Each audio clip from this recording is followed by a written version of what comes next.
It began as an ordinary after-school afternoon for Dave Sanchez.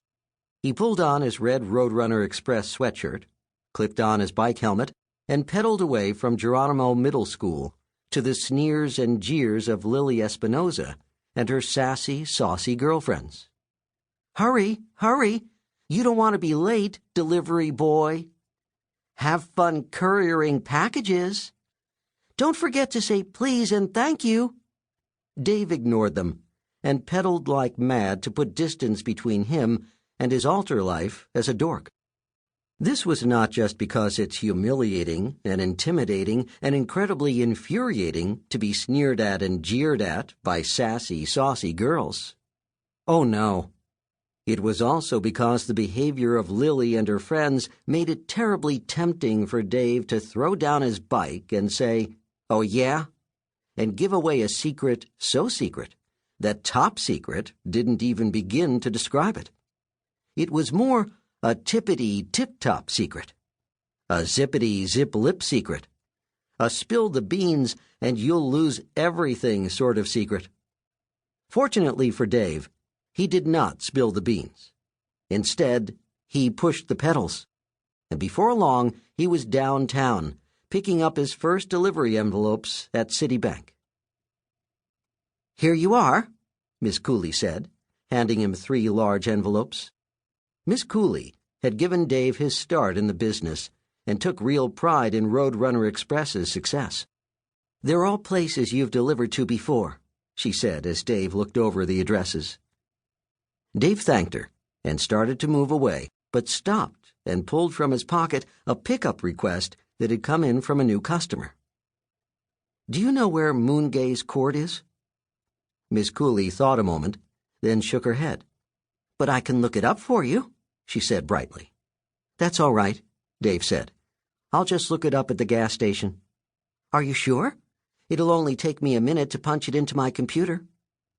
But Dave, being an impatient 13-year-old boy, did not have time to waste on what would surely become 10 minutes of unexpected interruptions and quick phone calls.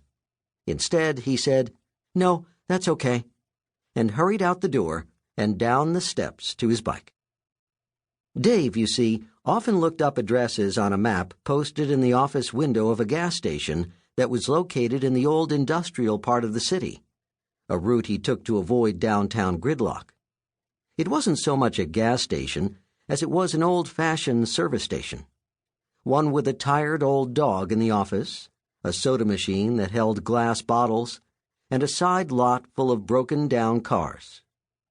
So, after completing his downtown deliveries, Dave rode over to the service station. Unfortunately, the map posted in the office window was about as old as the axle-greased man who ran the place. "Back again, eh?" the man said as he rubbed his greasy hands on an even greasier red cloth. "Which one's got you befuddled this time?" Dave glanced away from the map, taking in the old man's oval name patch. His gray shirts were always the same, but the name patches were never the same. Not yet, anyway. Today, the old man was Hal. Last time, he'd been Gary. The time before that, Fred. The time before that, Steve. The time before, well, you get the picture. The point is, there was a body of evidence to support the fact that despite his consistently axle-greased appearance, the man did, in fact, change his shirt. No, actually, that isn't the point at all. The real point is that the name patch switcheroo was one of the things that drew Dave back to this forlorn service station. It was a sort of curiosity magnet. The other thing was the man himself.